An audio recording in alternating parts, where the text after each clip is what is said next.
is Brannon Howse Live. Whether the issue is law, science, economics, history, family, social issues, education, religion, government, or national security, Brannon brings the issues of the day into clear focus through the lens of a Judeo-Christian worldview. And now, here is your host, Brannon Howse.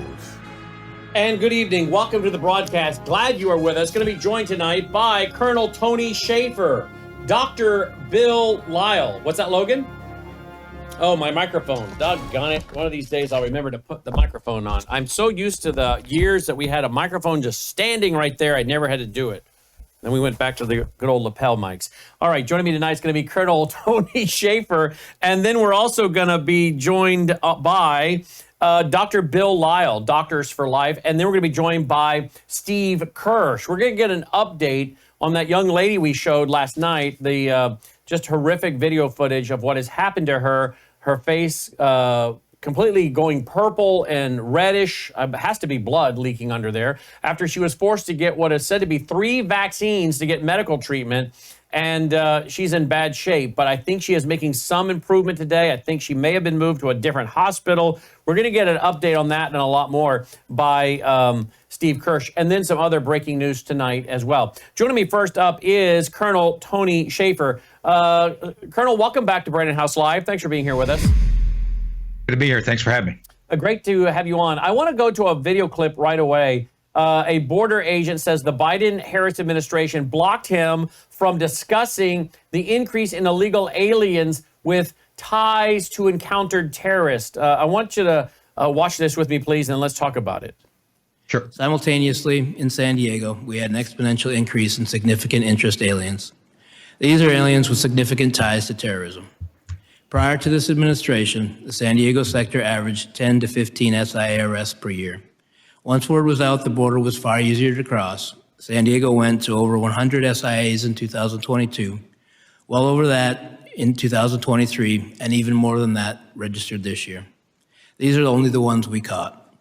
At the time, I was told I could not release any information on this increase in SIAs or mention any of the arrests. The administration was trying to convince the public there was no threat at the border. Simultaneously, in San Diego, we had an exponential increase in significant interest aliens. These are aliens with significant ties to terrorism. Prior to this administration, the San Diego sector averaged 10 to 15 SIA arrests per year. Once word was out the border was far easier to cross, San Diego went to over 100 SIAs in 2022, well over that in 2023, and even more than that registered this year. These are only the ones we caught. At the time, I was told I could not release any information on this increase in SIAs or mention any of the arrests. The administration was trying to convince the public there was no threat at the border. Simultaneously, in San Diego, we had an exponential increase in significant interest aliens. These are aliens with significant ties to terrorism. Prior to this administration... Oh, there you go. All right, that started back. Sorry. So tell me your thoughts on this, because I believe, and we're going to have J.J. Carroll on here tomorrow night, who's now released his video, This is Treason. And I believe that they're setting us up for something. I mean, you don't bring all these military-age males into the U.S. for no reason. I don't have a military background. You have a military and intelligence background. You have a security clearance. So I don't have to tell you or even sit here and guess. I can just ask you directly. From a military standpoint, what is going on when you bring military-age males into the U.S.? By the hundreds of thousands that are terrorist tied, and you don't want to do anything about it? What are they planning? Well, you've already seen some of it, Brannon. You look at what happened in Denver and Colorado. The Venezuelan gangs self-organized, if you want to call it self-organization. I think there was something more to it. I think that was a dry run. I don't believe that's random. I don't believe that's just a bunch of guys figuring out, oh, we can go and take over a complex. I think what they're doing right now essentially is probing our weaknesses. They're going to start doing things to see what they can get away with. And sadly, maybe not so sadly, but most of the events we're probably going to observe are going to be in Democrat-controlled cities, because those are the most open to this sort of violence.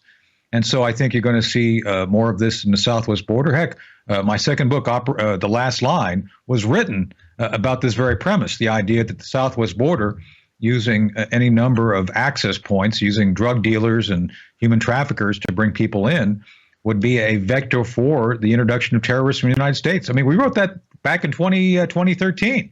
So it's not like we didn't see this as a potential threat.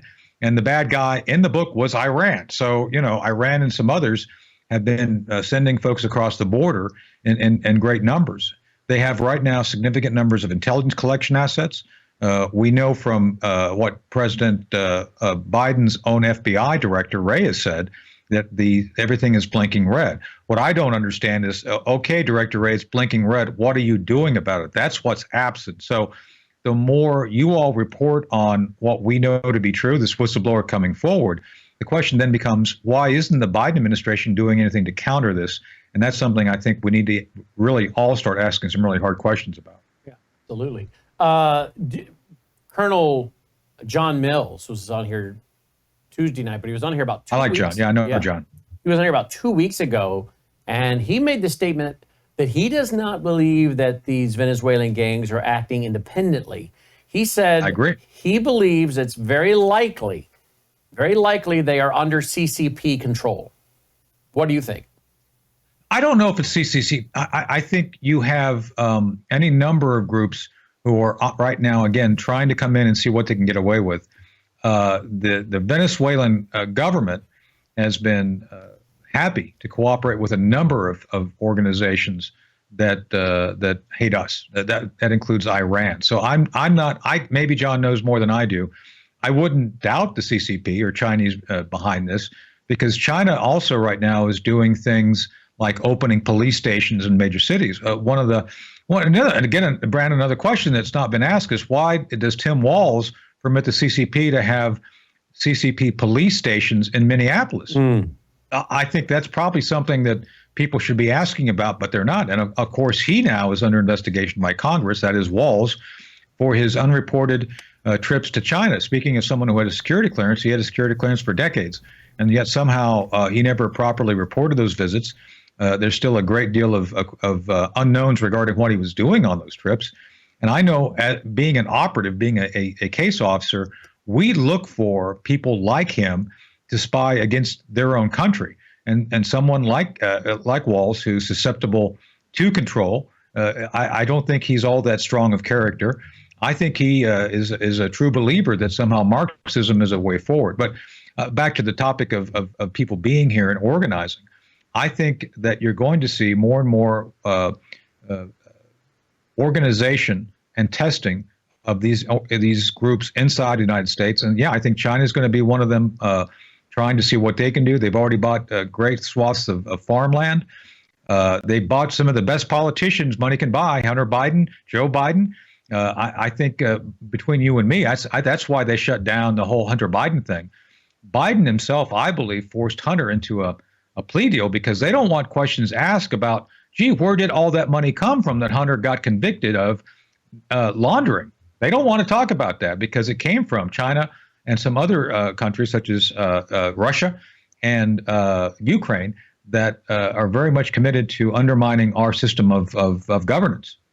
So do you believe they are setting up for some kind of civil war in America? Are they wanting a race war? Are they wanting gang warfare? I know we go back to the 1960s, Stokely Carmichael, the Black Panthers. They were talking about wanting, gang warfare, guerrilla warfare in the U.S. American cities back in, I think, the 1960s.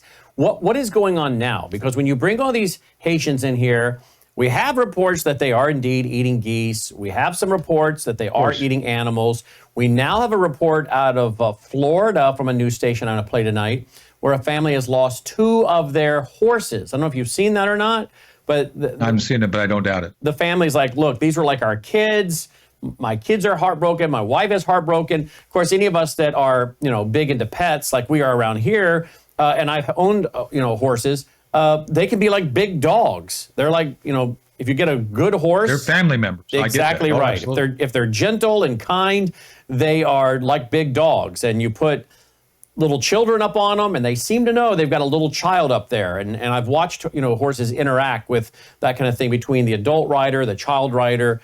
and whatnot. And so to a lot of these families, these horses are more than just that. As you say, there's an emotional connection. They're big animals. They trust them, and the horses respect their the power they have, and they don't use it against these family members. They honor these family members and vice versa. So this family is beside themselves in the news report.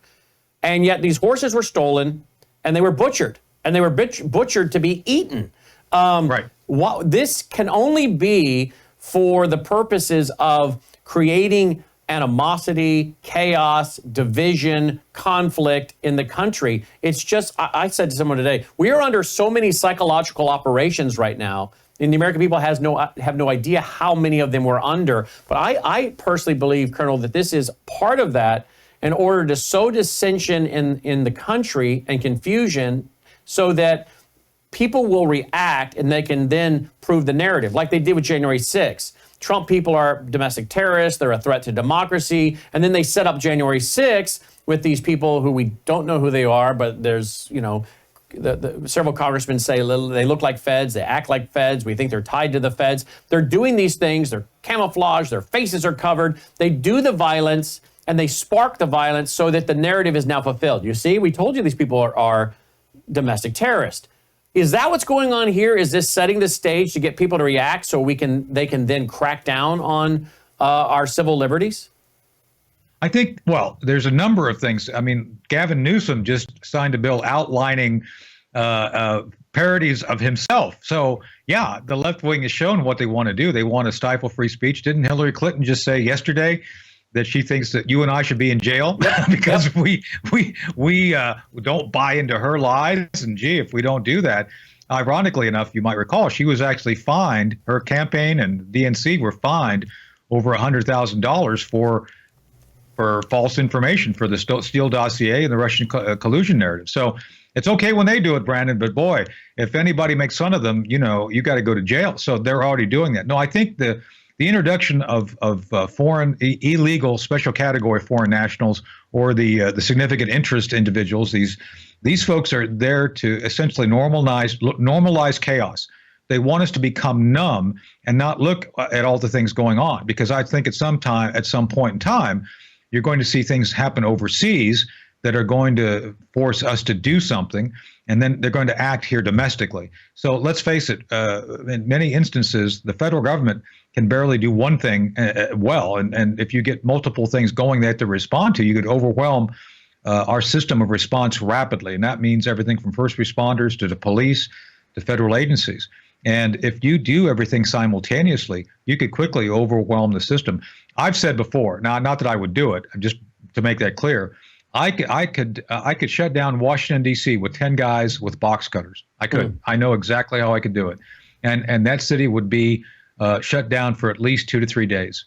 And I don't want to go into details. I don't want to give people ideas, but I'm just telling you, if you know vulnerabilities, if you know centers of gravity and how to affect them, everything from power grids, SCADA supervisory control, data acquisition things which control traffic lights in cities, basic ways of compromising secure systems that react in such a way to shut things down, you could cause massive and sustain havoc for a period of time in multiple cities if you have people organized and committed to doing it. Look what the Israelis just did against Hezbollah. Do you really think, Brandon, that we have enemies who are not thinking about doing something similar to us? Absolutely. Well said. And again, I wonder if, as you were speaking there, if a lot of this is the cover, the noise, the chaos that will give the special forces that are already here in the U.S., these foreign invaders, it'll give them the cover they need, because if these folks have their food stamps cut off, their money stops, their rent checks, or however they're getting their rent covered stops, if all that stops for hundreds and hundreds and perhaps millions and millions of illegal invaders, as Michael Yon calls them, they begin to riot. They're organized. They're encouraged. There are people that are put among them to encourage them and get them to do this.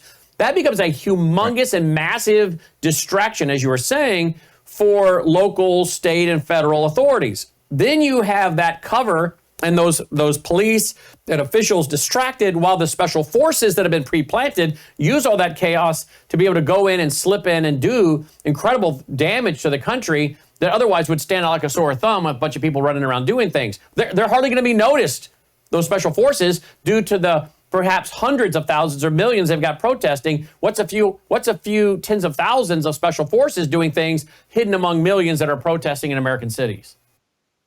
Right. Well, again, I reference back to my book, The Last Line, because we envision something like that happening. We actually look at how organized groups would go about doing things like, I think one of the examples we use in the book is an airport. You go into an airport, you go into a secure area. Think about this for a second. And I want to be careful, but it's in my book, so I mean, people can read it. Go into any major airport, and you have people queuing in the TSA lines, especially on holidays. What if you start attacking the people in the queue outside the secure area? What happens then? What if you do that at multiple airports during a holiday? Think about the chaos that would cause across the board, and how ineffective a federal response would be, because they would be overwhelmed instantly. And then you combine that with riots in cities. Again, it's not difficult to envision how a committed set of adversaries could organize to get people in place to execute multiple high cost, high casualty events across the nation within a 24-hour period. It would make 9/11 look like a cakewalk, and it would be that bad. I want to play a little bit of a video. Then I want to talk to you about nuclear war and North Korea and a few things. We let you go. Sure. But here's a little bit of a video from J.J. Carroll. Chicago City Council approves $70 million more in migrant funding. And what I took away from this is the animosity that's being created between Americans and the invaders. Watch a little bit of this, please. We all know the outcome's coming. We all know. Clearly, they want the war. Clearly, Why do they want the war? It's almost as if purges is happening. It's a genocide. It's really a genocide on black people. It is to completely annihilate us, completely wipe us out. Let's paint this picture. You have spent $3 billion in Chicago. Your mayor on Thursday, 3 days ago, made the statement, we are now spending $70 million. I'm diverting $70 million to migrant shelters and everything that encompasses that. I'm down in the South Side. It is a war zone. It is a destitute of poverty, despair, and it's hopelessness. Explain to the people watching that we're a couple months away from the major summer months of Chicago. When I bring in more and more, they're physically pushing black residents out of South Side and bringing in immigrants to pay because they have $9,000 attached to them per rent assistance. Yes. So you are physically replacing your population and moving them like cattle. And now what's happening now is when a working class, especially a poor working class person, looks for an apartment to rent. Right. They can't pay the amount that they're giving for these illegals. No. So guess what? The landlords are not renting to Americans. And so now the Americans are becoming more and more homeless. Yes. And when we talk about this war, this is not just idle conversation. This is going to get bloody. This city is a different type of city. This is not California. And once the people wake up to what's happening, they're going to respond accordingly. It is going to happen. I need to ask a very important question. You know it's going to happen. We know it's going to happen. Everyone I talk to, from low level, this is not disparaging, low level educated people to high level businessmen, and everyone in between says the same damn thing. It's going to be a bloody war. If everyone knows about it, the question is, why is the government doing it? And they know that's going to happen. We all know the outcome's coming. We all know. Clearly, they want the war. Clearly, why do they want the war? It's almost as if a purge is happening. Okay, have you all been downtown to the federal building? No. You been down there? No, I have not. The United States Senator's office is right here, and the illegals are selling drugs right across the street. The federal building where they take you in and give you life, sometimes people never walk out of that federal building, Dirksen building. They can look out of their windows and see these illegals selling drugs, riding motor scooters all on the sidewalk, assaulting people. They just stabbed a young kid, a 15-year-old kid, almost killed him here. I'm reporter. And there you go. You want to comment on that, Colonel? Yeah, I do. So there's three things I want to emphasize. So first off, the Democrat Party has taken for granted the black minority population as a constituency for decades, and the black population has suffered a price by doing that. They are roughly 13% of our population. They've been stuck at 13% because, frankly, the Democrat Party doesn't want them to get bigger. And what he was just talking about, I think, is completely correct. I sit here in Chowan County. I sit on social services. I sit with members of the black community, and they are appalled at the number of resources that are going to benefit illegal aliens and essentially disenfranchise the black community. This is all across the nation. I think it's most apparent and observable in Chicago, but this is happening all over. And I think the black population has recognized it. So that's number one.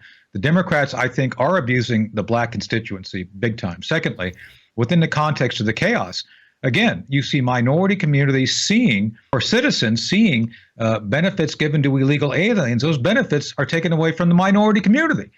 So it's kind of like, yeah, they're being literally abandoned by a federal government who wants to create the chaos.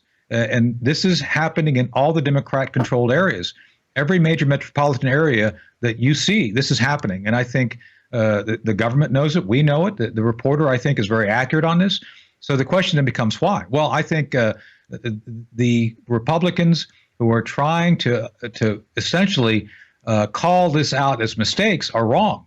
These aren't mistakes. These are policies which are designed by the left to create the chaos that we see.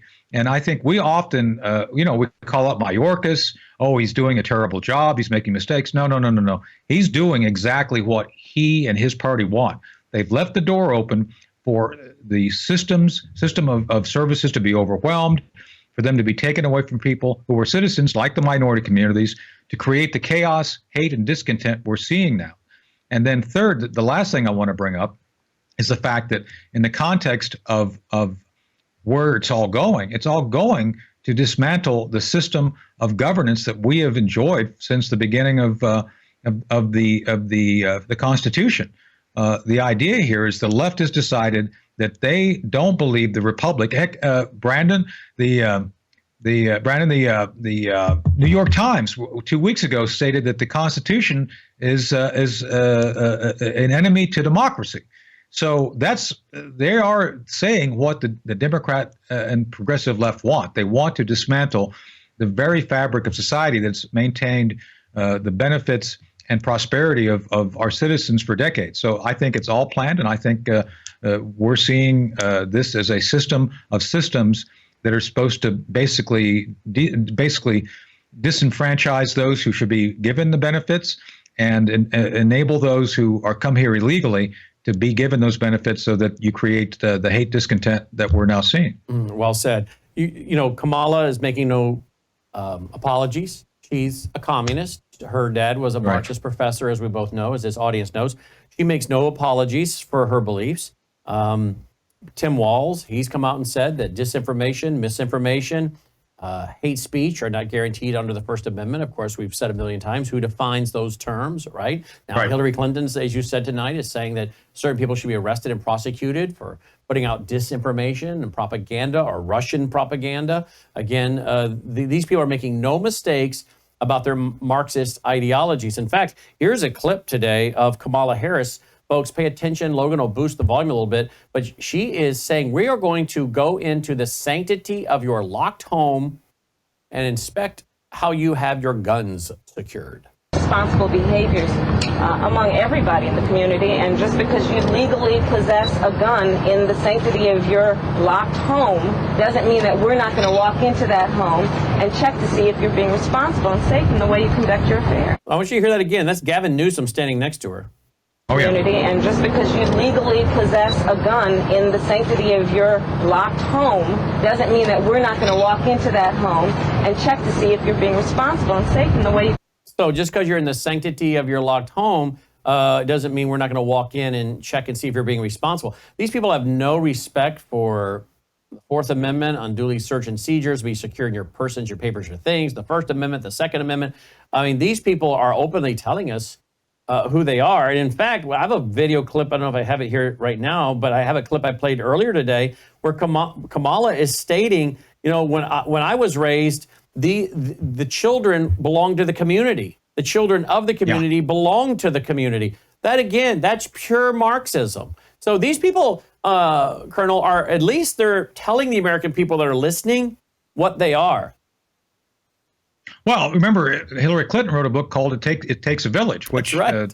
Her outlines the very same Donna concept. Shalala. Remember her and Donna Shalala? That's right. Children's Defense Fund.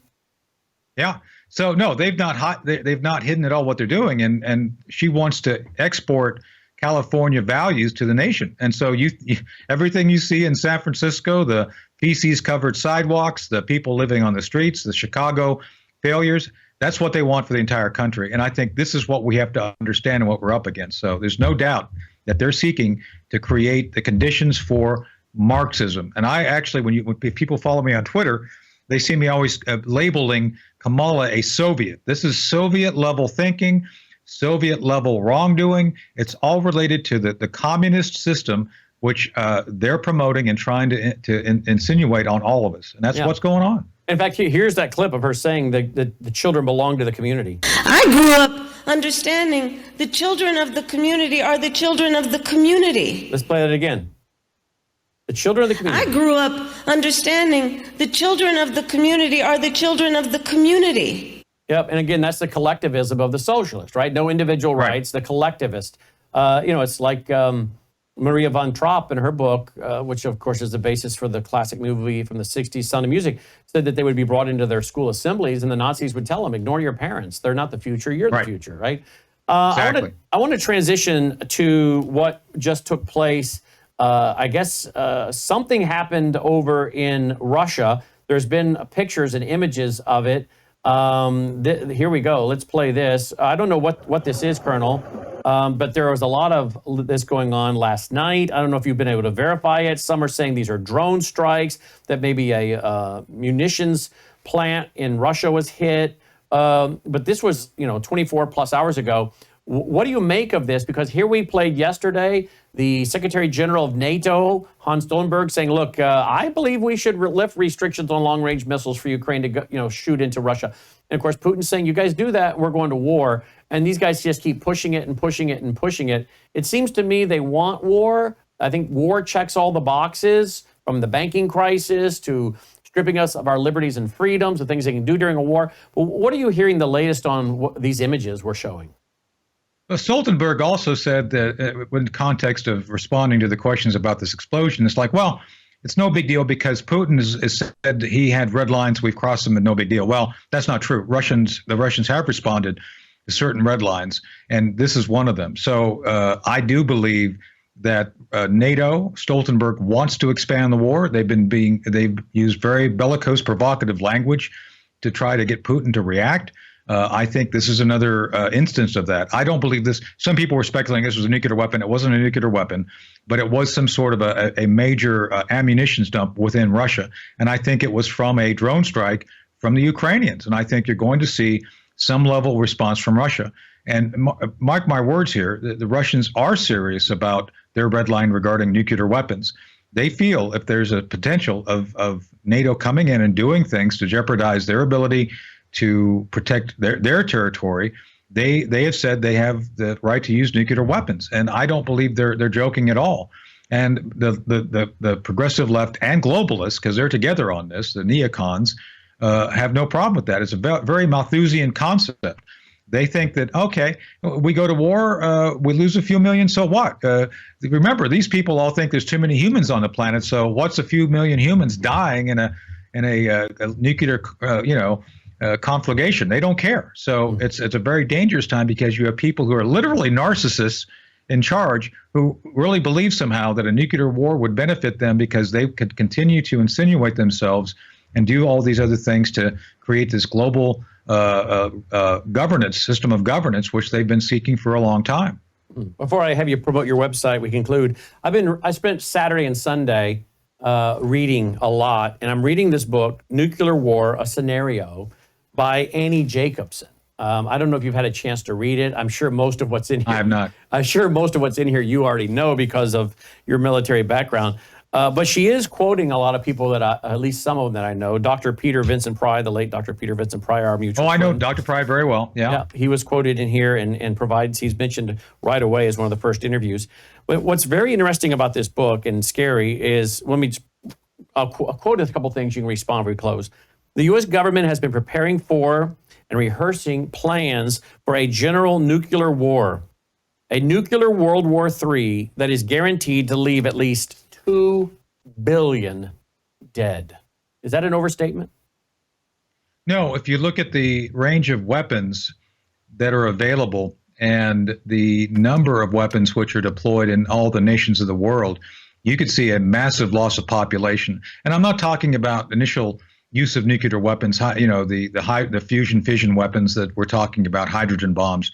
I'm talking about the long-term effects of nuclear winter, of the degradation of arable land, nuclear fallout.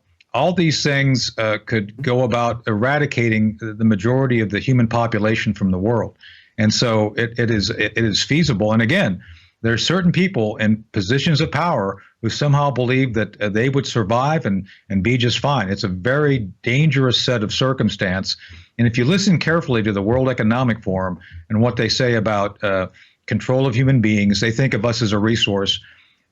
Brandon, they would have no problem essentially culling the resource, culling us out if they think they could somehow benefit themselves by creating a global order that's based on a series of feudal mercantile centers of gravity that benefit them. That's what they're seeking, and I think that's why everything is very dangerous right now. And she says that a surprise attack, and she's talking about North Korea a lot. Her scenario has North Korea firing. And she talks about China, Russia. They give us a warning when they're testing. North Korea, she says they launch this stuff. They don't tell us. We have no clue what they're doing. And she mentions often, I'm sure you've been in some of these facilities, the facility in D.C., the facility in the Cheyenne Mountain Complex in Colorado, the National Military Command Center at the Pentagon, and then the Global Operations Center in Nebraska. And she says the satellites start tracking this stuff immediately. She seems to. Yes, we have satellites. She implies that they could basically see a match being struck. I know that I had a very dear friend of mine who comes on here often, who used to work at the National Reconnaissance Office in Denver, and he had the corner office with about 600 agents answering to him. And I know he's a literal rocket scientist. It puts up these satellites she's talking about that then watch the globe. And she talks about how our satellites are so good that as soon as that, with under a second of the firing of that plume under that rocket, with under a second, our satellites are already picking this up, alarms are already going off, and they're already, trying to grab the trajectory of where this thing is going. But she makes the point that North Korea keeps doing this, and they shot off another intercontinental ballistic missile, I think, last week. And one has to wonder, is this part of the goal here, is to have us so used to them doing these tests without telling us that we're kind of lackadaisical, or lazy, get late. I don't know if those guys in there would ever do that with their training, but are they trying to give us a camouflage here? Oh yeah, North Korea is doing what they do. Because her scenario has them being the ones that launch something headed toward the U.S. She talks about a bunch of our blind spots coming over the North Pole. We don't have anything to shoot this down. They've spent billions of dollars. She talks about the billions of dollars they have spent on a system, an SBX radar that's a gigantic oil platform where the radar, Doppler type radar bowl on top of it, a big ball. But after billions and billions of dollars, it's under 40% that they could hit this ICBM, which I think she says is coming in at 20 Mach. It was like hitting a bullet with a bullet. And she goes into great detail, quoting, people that you would know, and you probably work with some of these people that are giving her this information, and they're saying, we're very vulnerable, and here's North Korea trying to cut off the head of the snake. How concerned are you about North Korea with Kim Jong-un? Well, part of the reason we created Space Command is to start re-energizing concepts that relate to SDI, Strategic Defense Initiative. One of my friends and mentors is Ambassador Hank Cooper, who ran that. And part of SDI was a space-based system that could actually do the bullet-on-bullet hit. We don't have that right now. We have Aegis, which is on on a lot of Aegis cruisers that is very effective. That can be. It's from our naval ships. We have some level of counter-ballistic missiles, but we do lack some resources that we should have, and that's something that I and others have encouraged the Pentagon to look at, to include President Trump, should he win re-election, because we do need to look at how we can increase the odds of stopping high velocity weapons. The other thing is obviously hypersonic missiles. That's another threat that has been growing. Heck, Iran just received the Iskander hypersonic missile from Russia. Well, the only reason they'd be getting hypersonic missiles, as far as I'm concerned, that is the Iranians, to start looking how they can put nuclear tips on them to use them as a strategic weapon. So those things all have to be looked at, and this administration has been completely derelict in looking at anything that we're talking about regarding enhancing our ability to spot and counter these things. So if you were going to take on the mind tonight of the enemies of America, and you've got these perhaps hundreds of thousands of military-age males here now that could be covered by the millions of illegals, you have a country that is now, at a boiling point. People are fed up. They've had it. And you have a president sitting tonight in the White House that seems to not be all there. And yet the scenario she lays out, the president has under 6 minutes, or about 6 minutes, to make a decision to get our missiles out of the silos and start making a decision quickly, very quickly. And a lot of information is coming at him very, very fast with the different military officials that are advising him. And she writes something that I'd like to see if you agree with. She says, after this has been tripped, the calls are being made, the president's being briefed, usually by a telecommunications screen or wall, listening friends, to his Secretary of Defense and others. Cheyenne Mountain and Omaha are all in, and the folks at the operational center in the Pentagon are all up on these screens, and he's listening and watching, whether in the sit room or in the bunker under the White House, but he's being briefed. Right. And then she writes, and I'm telling this for the audience, so I don't have to tell you this, but then she says, what must happen next has been rehearsed by everyone presently in attendance on satellite communications. Quote, except most likely the president himself, end quote. So this has all been rehearsed over and over and over. It's rehearsed. Sounds like this is even rehearsed on a daily basis, except for the president himself. So says former Secretary of Defense Perry. The president in this scenario, like almost all U.S. presidents since John F. Kennedy, is entirely uninformed about how to wage nuclear war when it happens. The president has no idea that as soon as he has been briefed on what is happening, he will have just under 6 minutes to deliberate and decide which nuclear weapons to launch in response. And she lays out that the attaché, the military guy that carries the football, is there. He's opened the pack. He's laid out basically what one official who's seen the Black Book, which I think is called the Black Book due to the Book of Death. And it's laid out like a Denny's menu. You want A, B, or C, and it's a collection of nuclear weapons and what types they are and where they could go. And he could pick a variety of them, kind of like picking, I'll have hash browns, pancakes, and some bacon and a sausage. And he can start picking off this menu. And he's going to stand there and start making these decisions. If you know, Colonel, that you've got a guy tonight sitting in the White House like this, why would you wait until Donald Trump comes back in? Well, she describes it accurately, but it's not as fundamental as she makes it out to be. So I've been to these exercises, Bulwark Bronze. I've been to Omaha. I've been in that bunker that you guys are talking about. I've been to Cheyenne Mountain. I used to have a badge that got me into the National Command Center. So, yeah, it's true that you have essentially a set of staff who rehearse this. I've been on those exercises. For those who want more detail, they ought to read Peter Vincent Price's book, War Scared, 1983, because it goes through Able Archer, and everything that you guys are talking about is outlined. Able Archer was a command post exercise to rehearse the end of the world, to go through and see what would happen regarding that. President Reagan was supposed to participate in that, as a matter of fact, and that's a key thing. I won't give away why that's significant to the story. I'll let him read the book. But yes, we do exercise these things. But the president is not the only one who has the ability to release nuclear weapons. So that's key. And that's why about a year ago, you might recall, no, it was back last Christmas, when there was a period of time when the Secretary of Defense, Lloyd Austin, was MIA. The reason that became such a story, I don't think people fully understood. The Secretary of Defense, has release authority as well. So the Secretary of Defense can act in absence of the president to respond to these things. So while, the president ultimately is supposed to be the one, because of the very scenario you just outlined, the president may not be available. And so by law, you have to have other constitutional officers who have the ability to act, to respond to a specific and confirmed threat. So would the president be able to respond? Well, this one probably not. But that's the issue. Our adversaries don't know what we can and cannot do. That is the only thing I think holding them back right now, because they pause because of the unknown. They don't know if our system is completely compromised. They don't know if there'll be an active response. Remember, over and over, the last 200 years, our adversaries, from the British to the Russians to the Japanese to the Germans, have always underestimated our ability to respond. They have.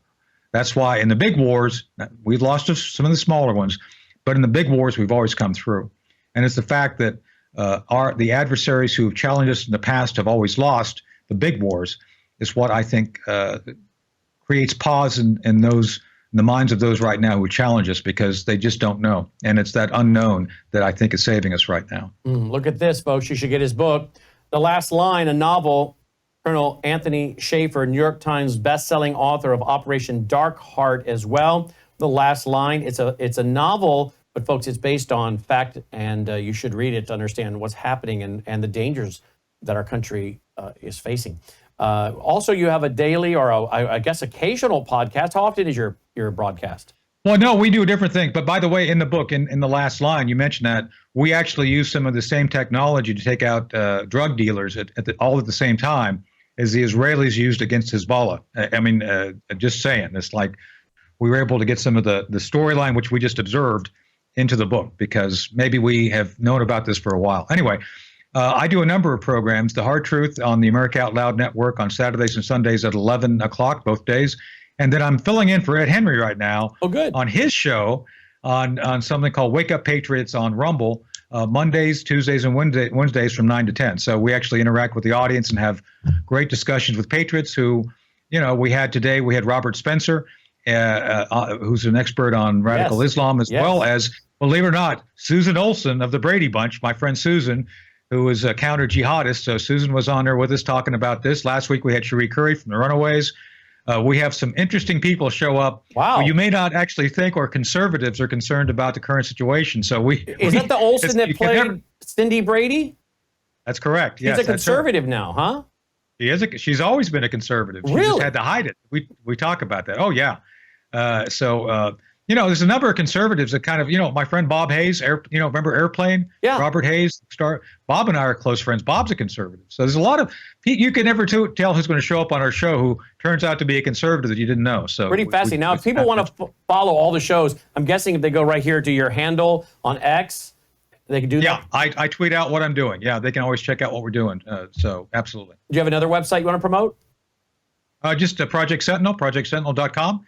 That's kind of our overall umbrella of what we work together on regarding constitutional governance, return to constitutional governance, and national security based on the concepts of the Constitution and the Founding Fathers. And then, again, follow him on X right here, because he announces what he's doing and what he's up to, so you keep track of it right there. There you go. Colonel, always an honor and a privilege to have you with us based on all your great background and knowledge. We really appreciate your helping us as lay people understand the times in which we live. So thank you, Colonel. Thank you, Brandon. Colonel Shaffer checking in here, folks. Hope you'll check out his site and follow him.